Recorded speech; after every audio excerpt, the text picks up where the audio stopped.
I was very active, actually. I was a tomboy.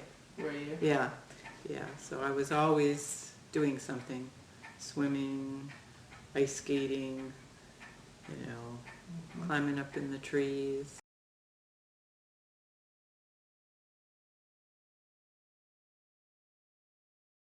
It was so hot, and we had walked a long way to the swimming pool, and then we played in this pool, and I remembered it was very dirty, but we were kids and we didn't care. We just wanted to cool off. Yeah. And we just splashed and played and had the best time, and then walked the long walk home again in this terrible heat.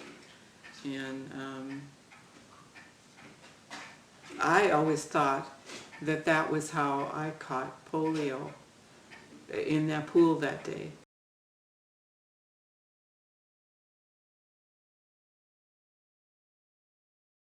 I was paralyzed from the waist down. So I know I was in bed, of course, the whole time I was in the hospital. They would roll in these like a ringer type washing machine, and it was filled with boiling water and with hot wool packs. And then you were in bed, of course, and then they covered your whole body in these packs, these wool packs. I was in a room with 3 girls about my age, but the children's hospital, of course, we were right in the middle of an epidemic, so it was so overloaded with children, Mm-hmm. We were the section I was in were children that were just paralyzed, not the children that had the bulbar polio where they couldn't breathe on their own. So the kids that were in the iron lungs we could hear things down the hall, and we were told that the iron lung kids were down the hall. But there was one nurse in particular that we were all afraid of. She came on at night, and we were all very afraid of her. I don't ever recall her doing anything to me specifically,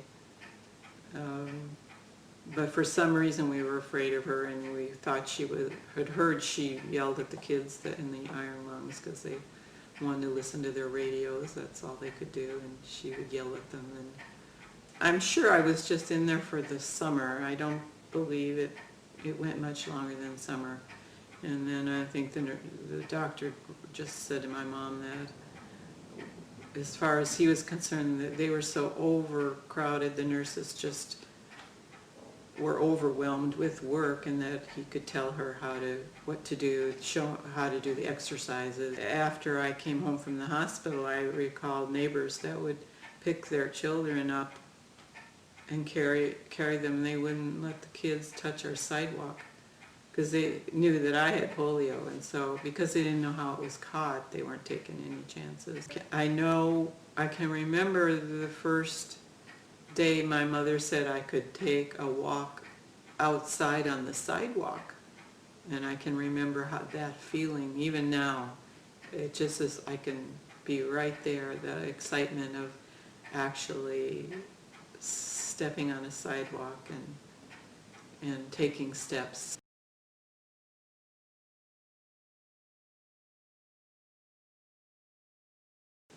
I was from a family that didn't talk about much of anything anyway, and that was pretty much the way, kids in the 50s, 40s, 50s, parents just didn't talk the way they talk now, and I had 2 very quiet parents, and so no, I don't ever recall. Once I went back to school, I don't ever recall any talk about the polio ever again.